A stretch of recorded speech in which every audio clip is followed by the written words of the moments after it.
ഇടുക്കിയിൽ വാത്തുകുടി കൊന്നത്തടി നെടുങ്കണ്ടം പഞ്ചായത്തുകളെ ബന്ധിക്കുന്ന ബെദേൽ പാലം തകർന്നിട്ട് ഒരു വർഷത്തോളമാകുമ്പോഴും പുനഃസ്ഥാപിക്കാൻ നടപടിയില്ല.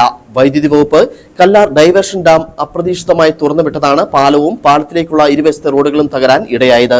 2000-ലധികം കുടുംബങ്ങൾ ഉപയോഗിക്കുന്ന പാലം വീണ്ടും നിർമ്മിക്കാനായി നിരവധി തവണ ജനപ്രതിനിധികളെ സമീപിച്ചെങ്കിലും നടപടിയുണ്ടായില്ലെന്നാണ് നാട്ടുകാരുടെ പരാതി. ഇടുക്കി ഉടുമ്പൻചോല എന്നീ 2 നിയോജക മണ്ഡലങ്ങളുടെ അതിർത്തി പങ്കിടുന്ന ചിന്നാർപ്പുഴയ്ക്ക് കുറുകെയുള്ള പാലമാണ് കഴിഞ്ഞ നവംബറിൽ തകർന്നത്. വൈദ്യുതി വകുപ്പിന്റെ കല്ലാർ ഡൈവേർഷൻ ഡാം അപ്രതീക്ഷിതമായി തുറന്നുവിട്ടതിനെ തുടർന്നുണ്ടായ കുത്തൊഴുക്കിലാണ് പാലവും ഇരുവശത്തെ റോഡുകളും തകർന്നത്. അതിർത്തി പഞ്ചായത്തുകളായ കൊന്നത്തടി, വാത്തിക്കുടി, നെടുങ്കണ്ടം എന്നിവിടങ്ങളിലെ 5000-ഓളം കുടുംബങ്ങൾ സ്ഥിരമായി യാത്ര ചെയ്യുന്ന പാലമാണിത്. പ്രതിസന്ധി ചൂണ്ടിക്കാട്ടി നാട്ടുകാർ നിരവധി തവണ ജനപ്രതിനിധികളെ സമീപിച്ചു എങ്കിലും പുനഃസ്ഥാപിക്കാനുള്ള നടപടികൾ ഉണ്ടായില്ല എന്നാണ് ആരോപണം.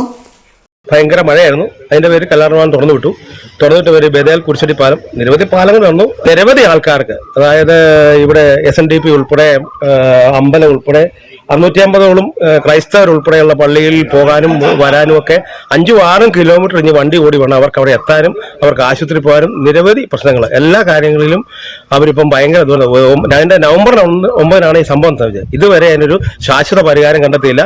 യാത്ര തടസ്സപ്പെട്ടതോടെ നിരവധി വിദ്യാർത്ഥികൾ ഉൾപ്പെടെ പ്രദേശവാസികളെല്ലാം കിലോമീറ്ററുകൾ യാത്ര ചെയ്ത് പെരിഞ്ചാങ്കുട്ടി, ചെമ്പക്കപ്പാറ ഭാഗങ്ങളിലൂടെയാണ് മറുകര കടക്കുന്നത്. ജനപ്രതിനിധികളും ബന്ധപ്പെട്ട അധികൃതരും ബോധപൂർവമായ നിസ്സംഗത പുലർത്തുന്നുവെന്നാണ് നാട്ടുകാരുടെ പ്രധാന ആരോപണം. ഇതുവരെയും കഴിഞ്ഞ 7-8 മാസമായി ഈ പാലത്തിന് നിർമ്മാണം തുടങ്ങാനുള്ള യാതൊരു നടപടിയും ആരംഭിച്ചിട്ടില്ല. എത്രയും വേഗം ഈ പാലം പുനർനിർമ്മിച്ച് ജനങ്ങൾക്ക് യാത്രാ സൗകര്യം ഒരുക്കി കൊടുക്കണമെന്ന് ബദേൽ മർച്ചന്റ് അസോസിയേഷൻ ആവശ്യപ്പെടുകയാണ്. പുതിയതായി ചുമതലയേറ്റ ജനപ്രതിനിധികളെങ്കിലും അടിയന്തരമായി ഇടപെട്ട് പാലം നിർമ്മിച്ച പ്രതിസന്ധി പരിഹരിക്കണം എന്നാണ് നാട്ടുകാരുടെ ആവശ്യം. ബിജു വൈശൻ പറമ്പിൽ, ഇടുക്കി വിഷൻ ന്യൂസ്, ഇടുക്കി.